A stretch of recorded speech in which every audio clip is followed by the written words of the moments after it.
அன்பே சிவம் மனமே குரு என்றுணர்த்திய குருவே போற்றி. எனக்குள் இறைவனை உணர வைத்த குருவே போற்றி.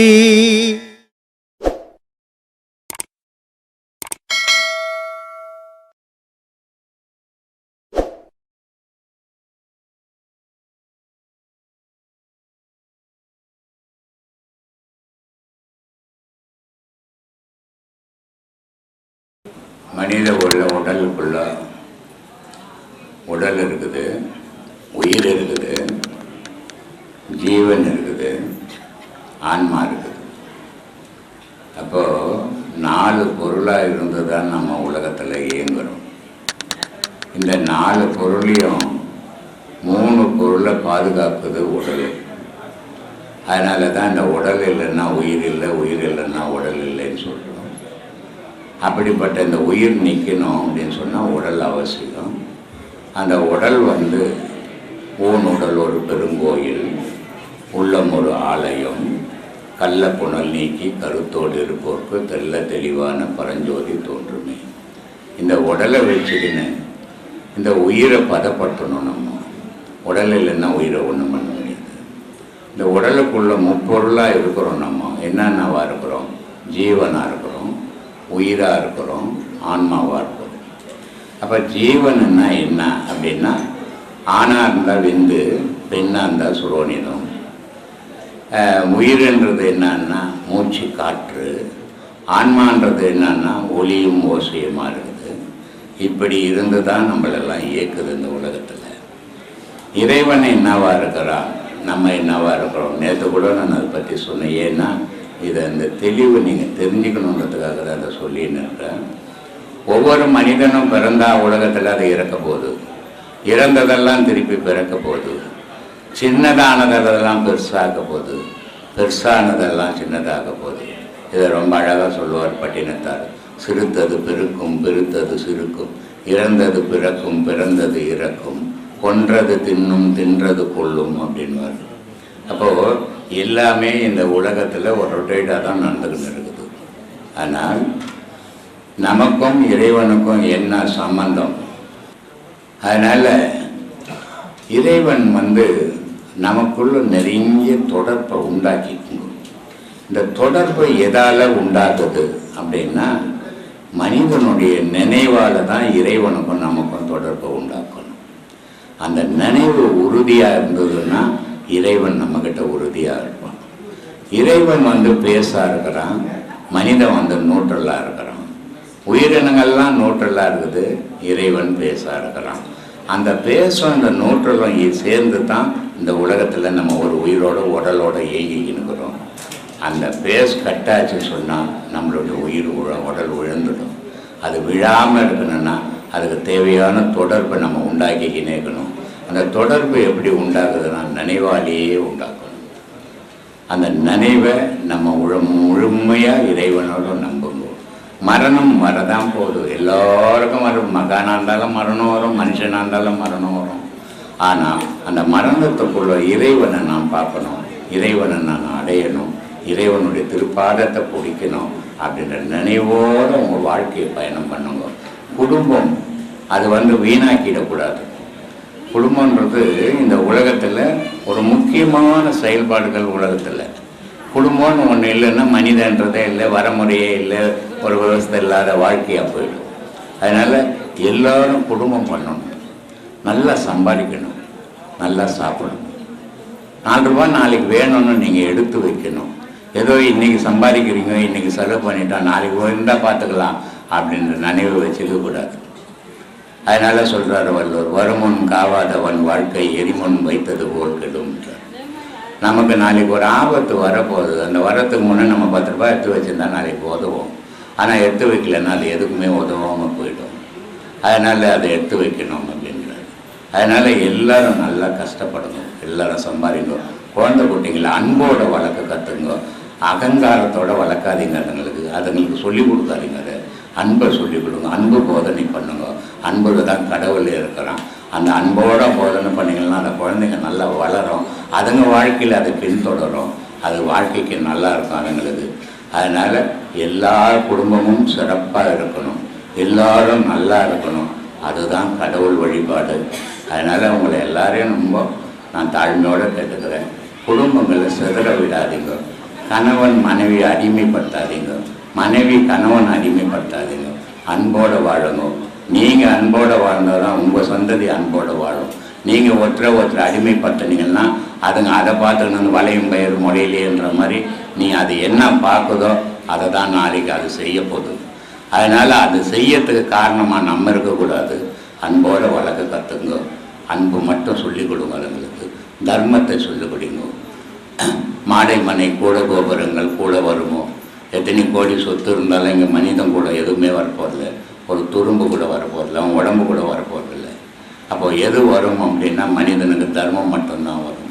அதனால் சொல்கிறாரு, மாடை மனை கூட கோபுரங்கள் கூட வருமோ, ஓடியிட்ட பிச்சையும் முகந்து செய்த தர்மமும் சாடி விட்ட குதிரை போல் வரும் அப்படின்னு. அதனால் மரணத்தில் நம்மளை காப்பாற்றக்கூடிய ஆற்றல் மனைவிக்கு கிடையாது, கணவனுக்கு கிடையாது, பிள்ளைங்களுக்கு கிடையாது. தர்மத்துக்கு மட்டும் உண்டு, தெய்வத்துக்கு மட்டும்தான் உண்டு. இந்த ரெண்டையும் கடைப்பிடிங்க. உங்கள் வாழ்க்கையில் அதை ஒரு கொள்கையாக வச்சுக்கின்னு செயல்பட்டீங்கன்னா உங்கள் வாழ்க்கை நல்லாயிருக்கும். அப்போ பட்டினத்தார் சொல்கிறாரு, ஈசன்றவன் யார், அவனை எப்படிலாம் பிடிக்கலாம்ப்பா அப்படின்னா, கண்ணுண்டு காண கருத்துண்டு நோக்க. பார்க்கறதுக்கு கண் இருக்கு, கண்ணுண்டு காண கருத்துண்டு நோக்க, கசிந்துருகி பண்ணுண்டு பாட, செவியுண்டு கேட்க, பல்பச்சிலையால் எண்ணுண்டு சாத்த எதிர் நிற்க ஈசன் இருக்கையிலே மண்ணுண்டு போகுதையா கெடுவீர் இந்த மானுடமே. இந்த உலகத்தை பார்த்து பட்டினத்தார் சொல்கிறாரு, ஏம்பா கண்ணார பார்க்கறதுக்கு இறைவனோட காட்சி இருக்குது. கோயிலில் போனோன்னா அவன் இறைவனுக்கு முன்னாடி தீபாராதனை காட்டும்போது அதை பார்க்குறதுக்கு நீ கொடுத்து வச்சுருக்கணும். உன்னோட கண்ணு பாக்கியம் செஞ்சால் மட்டும்தான் அந்த காட்சியை நீ காண முடியும். அதை விட்டுட்டியடா. கருத்துண்டு நோக்க, சரி கோயிலுக்குள்ள கூட உன்னை போக முடியாத சூழ்நிலை இருக்கலாம், நீ குளிக்கலன்னு கூட காரணம் சொல்லலாம். சாமி குளிக்கல எப்படி கோயிலுக்கு போகிறது கூட சொல்லலாம். இறைவன் உடம்பை பார்க்குறதே கிடையாது, மனுஷன் மட்டும்தான் இந்த உடலை பார்ப்பான்.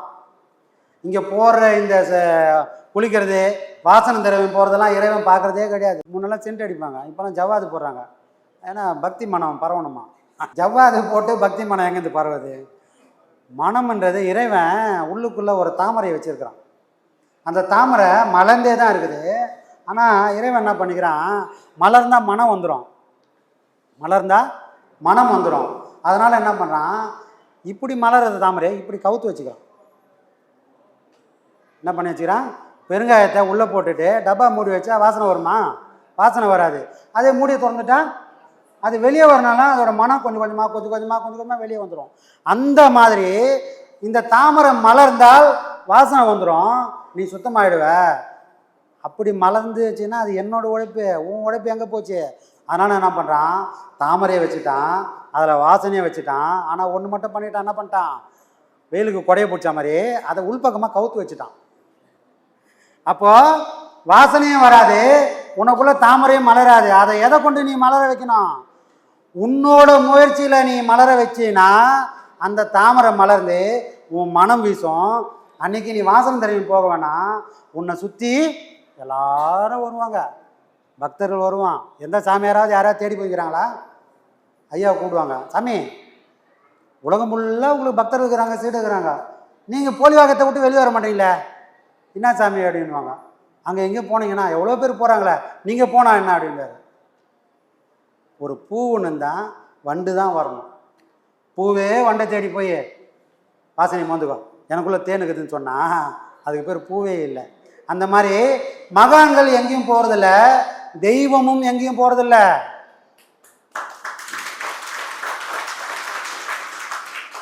அப்போ அவர் சொல்கிறாரு, கண்ணுண்டு காண, கண்ணு இருக்குதுப்பா உனக்கு இறைவன் பார்க்கறதுக்கு தான் கொடுத்தோம். யாரை பார்க்கறதுக்கு? உலகத்தை பார்த்து. உலகத்தை படைச்சிட்டு ஒருத்தன் உட்காந்துக்கிறான், அவனை பார்க்கறது தான் 2 கண்ணை கொடுத்துறான். சரி, அது அறியாமையினால பார்க்கல. சரி, உன் மனம்னு ஒன்று இருக்குது, எல்லாத்தையும் சிந்திக்குது. நாளைக்கு என்ன பண்ணலாம், அடுத்த நாளைக்கு என்ன பண்ணலாம், இன்னும் 50 வருஷத்துக்கு ப்ராஜெக்ட் போட்டு வச்சுக்கிறோம். இது இந்த வருஷத்துலாம் முடிக்கணும். எப்படி கல்யாணம் ஆயிடுச்சு, 2 குழந்தை பெற்றுக்கணும், அந்த குழந்தைக்கு 2 சேர்த்து வைக்கணும், அதுக்கப்புறம் அந்த குழந்தைய கல்யாணம் பண்ணணும், அதுக்கப்புறம் பேத்தி பிறந்துடுவான், பேரன் பிறந்துடுவான், அவங்களுக்கு சேர்த்து வைக்கணும். எப்போ தான் உன்னை பார்ப்ப? இந்த கணக்கு முடிய போகிறதே இல்லை. அப்போ இதை சிந்திக்கிறதுக்கா நீ பிறந்த? அப்படி இல்லவா? கருத்துண்டு நோக்க, மனசால இறைவனை புடி. ஐயா மனசை பற்றி திரும்ப திரும்ப சொன்னது காரணமே, இறைவனை பிடிக்கக்கூடிய ஒரே பொருள் எதுன்னா இந்த மனம் தான். ஆனால் அந்த மனம், அந்த தகுதி இருந்தால் தானே பிடிக்கும். அந்த தகுதி அந்த மனசுக்கு இல்லை. அப்போ யாரை தான் பிடிச்சி வச்சுக்குது அப்படின்னா, அது உலகத்தை பிடிச்சி வச்சுக்குது, பொண்டாட்டியை பிடிச்சி வச்சுக்குது, பிள்ளைங்களை பிடிச்சி வச்சுக்குது. அதுக்கு ஏதோ ஒரு காரணத்தை பிடிச்சி வச்சுன்னு இருக்குது. அந்த காரணம் இந்த மனம் என்ற பாத்திரத்துக்கு ஃபுல்லாக இருக்குது. பாத்திரம் ஃபுல்லாக இருக்குது. அப்போ இறைவன் நீ அழுகுற, இறைவனை வேண்டி உருகுற. சரி, இறைவனும் பாவம் பார்த்து உனக்கு கொடுக்குறான். அதை வாங்கிறதுக்கு பாத்திரம் காலியாக இருந்தால் தானே வாங்க முடியும். அந்த பாத்திரம் ஏற்கனவே ஃபுல்லாக இருக்குது. அப்போ அவன் ஊற்றுறான், அவன் அருள்மழையை பொழிகிறான். ஆனால் இந்த நம்ம கர்மா என்ன பண்ணுது, அதை அப்படியே வஞ்சி வஞ்சி கீழே போக வைக்குது. அப்போ இறைவனோட கருணையை நான் முழுசாக உள்வாங்கக்கூடிய தகுதி இந்த மனசுக்கு இல்லை. அப்போ அந்த மனசுக்கு அந்த தகுதி வரணும்னா சதா சர்வ காலமும் இறைவனை பற்றி சிந்திச்சுக்கினே இருக்கணும். இல்லைப்பா, இறைவனை பற்றி என்ன சிந்திக்க முடியாது. சதா சர்வ காலம் எப்படி செய்ய? எனக்கு வேலை இருக்குது, எனக்கு படிப்புக்குது, நான் 1000 விஷயங்கள் பார்க்கணும். சரி பண்ணு, எதை பண்ணுறியோ அதையாச்சும் முழுசாக பண்ணு. அதை பண்ணால் அதுவும் கூட தவம் தான்.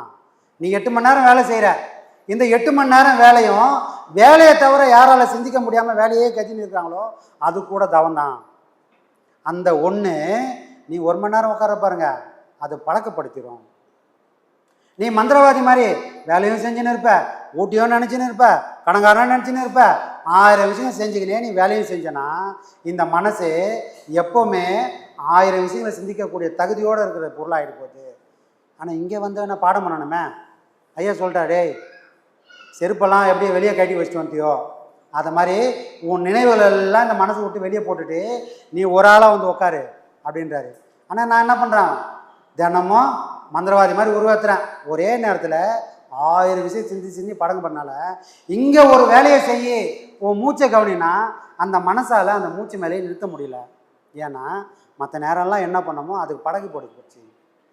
அப்போ என்ன பண்ணலாம், எதை செஞ்சாலும் மனைவியாக இருந்தால் கணவனாக நடந்துக்க, பிள்ளைகிட்ட அப்பனாக நடந்துக்க, உலகத்துக்கிட்ட நல்ல மனுஷனாக நடந்துக்க, உனக்கு நீயே தெய்வமாக நடந்துக்க. எப்படியா இருக்கணுமா? உனக்கு நீ தெய்வமாக இருக்கணும். தெய்வம்னு ஒன்று தனியாக ஒன்று இல்லையே. யாராவது பார்த்தாங்களா?